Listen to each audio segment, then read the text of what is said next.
Bienvenue à vous, auditeurs, auditrices, je suis l'auteur de ce podcast, Objectif Bac Français. Je m'appelle Arthur et je voudrais prendre quelques secondes avant le début de cet épisode pour vous présenter mon site internet aufonddelaclasse.com. Vous pourrez y retrouver des conseils de méthode et d'organisation, des choses simples, efficaces pour être prête le jour J. Des cours aussi sur les œuvres au programme qui correspondent aux épisodes de ce podcast. Vous trouverez le lien dans la bio du podcast et des épisodes, aufonddelaclasse.com. Merci beaucoup et à très bientôt. Ciao, ciao.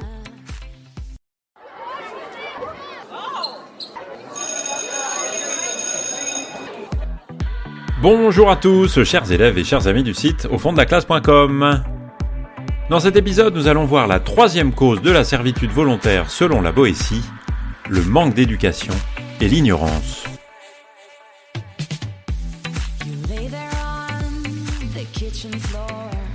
Alors après l'idée de dénaturation des hommes, après l'habitude, la coutume, comme il le disait, on va s'intéresser dans cet épisode à la troisième et dernière cause de la servitude identifiée par la Boétie, l'ignorance, et à son remède, le savoir. C'est par un exemple frappant que la Boétie introduit cette troisième cause, presque sans transition.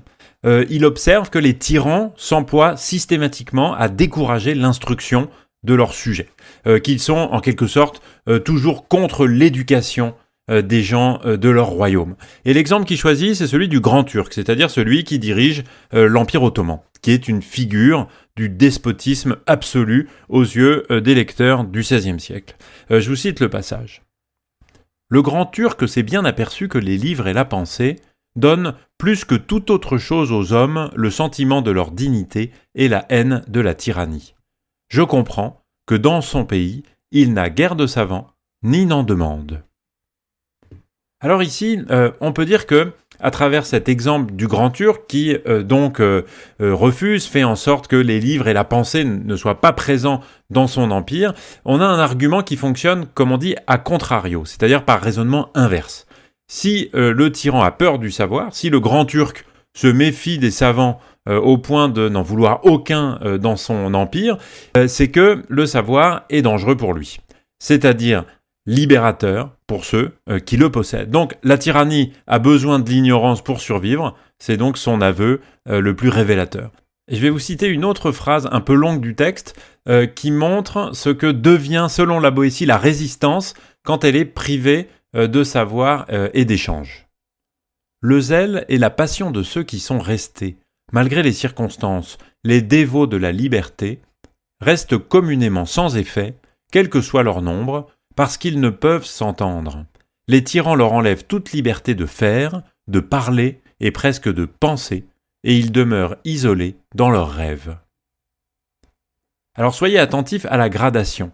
Faire, parler, penser, qu'on pourrait nommer descendante. C'est-à-dire c'est une gradation qui descend, paradoxalement. Et c'est pas un hasard si elle va dans ce sens-là. Parce que on commence par interdire les actes, puis les paroles, et puis finalement les pensées elle-même. C'est l'écrasement progressif de la conscience libre qui est raconté dans cette gradation en 3 mots. Toute liberté de faire, de parler et presque de penser. Et la Boétie illustre cet écrasement par une allusion mythologique qui est savoureuse. C'est celle de Momus, le dieu moqueur, qui trouvait à redire à l'homme forgé par Vulcain en ce qu'il n'avait pas une petite fenêtre au cœur afin qu'on puisse y voir ses pensées. Le tyran, en fait, ironiquement, rêve de ce que Momus réclamait en plaisantant. Une transparence totale de ses sujets, une surveillance qui atteindrait jusqu'à l'intériorité la plus secrète. Et c'est une image qui fait froid dans le dos quand même et qui résonne évidemment étrangement avec certaines réalités très contemporaines. Et face à cette entreprise d'abrutissement, on peut le dire comme ça, parce que le but du tyran, c'est d'abrutir, c'est de rendre brut, de rendre bête ses sujets, et d'empêcher tout savant de développer ses idées et de les diffuser, évidemment. La Boétie introduit une figure qui est très importante dans le discours, les mieux-nés. Et il le fait avec une formule qu'il faut lire attentivement. Il s'en trouve toujours certains, mieux nés que les autres, qui sentent le poids du joug et ne peuvent se retenir de le secouer, qui ne s'apprivoisent jamais à la suggestion et qui, comme Ulysse cherchait par terre et par mer à revoir la fumée de sa maison, n'ont garde d'oublier leurs droits naturels, leurs origines, leur état premier, et s'empressent de les revendiquer en toute occasion. Alors, ces mieux-nés, ceux qui sont mieux nés que les autres, donc, ils sont définis de cette façon-là, ils ne peuvent supporter le poids de la contrainte. Ils ne peuvent supporter qu'on prenne leur liberté, qu'on les transforme en sujets obéissants, et donc ils se révoltent de manière, on pourrait dire, spontanée. Et ici, la comparaison avec Ulysse mérite quand même qu'on s'y arrête, parce que elle est très calculée. Rappelez-vous, dans l'exorde du discours, tout au début, la Boétie avait utilisé Ulysse comme un contre-exemple. C'était l'Ulysse de l'Iliade, celui qui disait « N'ayons qu'un seul maître pour calmer la révolte de l'armée ».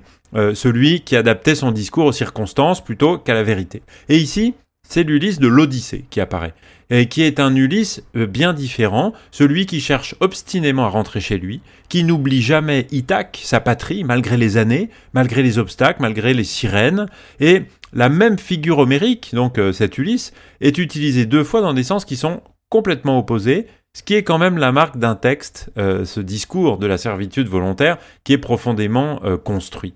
Et ce que dit cette comparaison sur les mieux-nés, c'est que leur désir de liberté est une espèce de nostalgie active.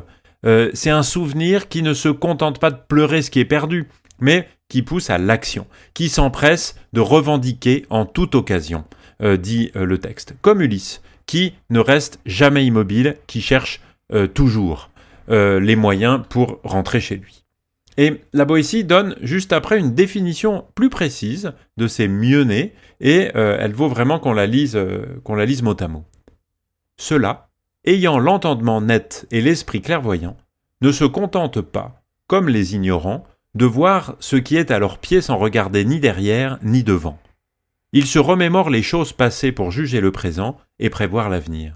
Ce sont eux qui, ayant d'eux-mêmes la tête bien faite, l'ont encore affiné par l'étude et le savoir.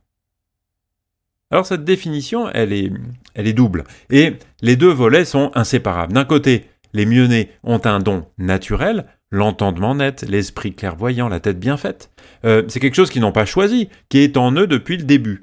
Mais ce don, cette intelligence, serait insuffisant sans le second volet, c'est-à-dire le travail de l'éducation, de l'étude, du savoir. La nature donne le terrain, mais c'est la culture qui fait pousser. On pourrait le dire comme ça. On retrouve exactement ici la logique des 2 causes précédentes, d'ailleurs. La nature est le fondement, et l'éducation est la condition de son développement, ou au contraire, de sa corruption, de sa dénaturation. Et remarquez la dimension temporelle de cette définition. Les mieux-nés ne voient pas seulement ce qui est à leurs pieds, ils regardent derrière et devant. Ils se souviennent du passé pour juger le présent et pour prévoir l'avenir et pour le préparer activement. Donc la mémoire historique est une condition du désir de liberté, et c'est exactement ce que l'anecdote des Spartiates, dont on a parlé dans l'épisode précédent, nous disait. On ne peut pas désirer ce qu'on ne connaît pas. On ne peut désirer que ce qu'on a goûté, ou du moins ce dont on a entendu parler. D'où l'importance de se souvenir. Et c'est là que la 3e cause rejoint les 2 précédentes, dans une conclusion assez extraordinaire, où la Boétie écrit ceci. « Ceux-là, quand la liberté serait entièrement perdue et bannie de ce monde, l'imaginent et la sentent en leur esprit et la savourent, et la servitude les dégoûte, pour si bien qu'on l'accoutre. » C'est une formule qui est assez incroyable, parce que ça signifie que même si la liberté avait entièrement disparu du monde, même s'il n'en restait plus aucune trace concrète, aucun exemple, eh bien les mieux-nés pourraient encore l'imaginer, la sentir, la savourer. Parce que le savoir historique leur en a transmis le souvenir et le désir. La liberté survit dans les livres, dans la mémoire, dans la culture, même quand elle a disparu de la réalité. Et c'est là que le lien avec notre parcours du programme, défendre et entretenir la liberté, est le plus fort, peut-être le plus émouvant, parce que entretenir la liberté, c'est-à-dire ce verbe patient dont on a parlé dans tous les derniers épisodes, c'est exactement ce que font les mieux-nés. Ils entretiennent la mémoire de la liberté. Ils en gardent vivant le goût et le désir. Ils refusent que la servitude les dégoûte moins parce qu'on l'a bien habillé. Et le discours lui-même, bien sûr, est cet acte d'entretien adressé précisément à ces lecteurs-là. En premier lieu, ces magistrats lettrés du Parlement de Bordeaux, ces mieux-nés auxquels la Boétie parle implicitement depuis le début. Voilà, en tout cas, ce que je souhaitais partager avec vous sur cette troisième cause de la servitude dans le discours de la Boétie. Vous pouvez retrouver un grand nombre de choses sur le site internet aufonddelaclasse.com. Je vous dis merci beaucoup de m'avoir écouté et à très bientôt. Ciao, ciao!